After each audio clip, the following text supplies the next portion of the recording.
آقا سلام علیکم، خسته نباشید. بنده قراره که در یه پست دولتی در نظام مقدس مدیریت کنم. آقایون فرمودن که جهت گزینش باز خدمت شما برسم. این مدارک من هست خدمت شما. به به سلامتی. خب ببینم کارت پایان خدمت که داریم، عضویت بسیج فعالم که داریم، اینم که هست، اینم مدرک تحصیلی. خب اینم از مدارکتون ناقصه جناب. ناقصه؟ نه آقا، من 10 بار چک کردم، همه مدارک لازم رو آوردم. شما یه بار دیگه دقت کنین لطفاً. اخوی وقتی میگم ناقصه یعنی ناقصه دیگه. برو مدارکت رو کامل کن، بعد دوباره وقت بگیر بیا.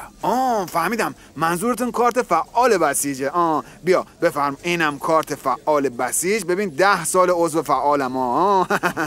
شرمنده، بازم کامل نشد، هنوز نقص داره مدارکتون. بازم نقص داره؟ خب گرفتم، منظور شما توصیه نامه مقام مزمع رهبری هسته. بذار ببینم کجا گذاشتمش.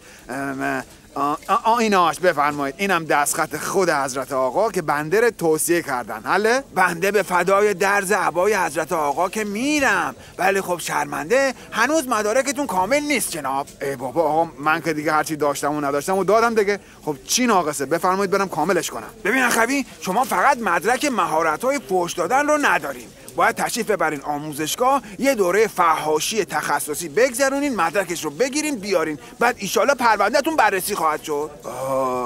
راست میگی؟ حالا نمیشه همینجوری بدون مدرک فحش بدین؟ من فحش دادم بلدم.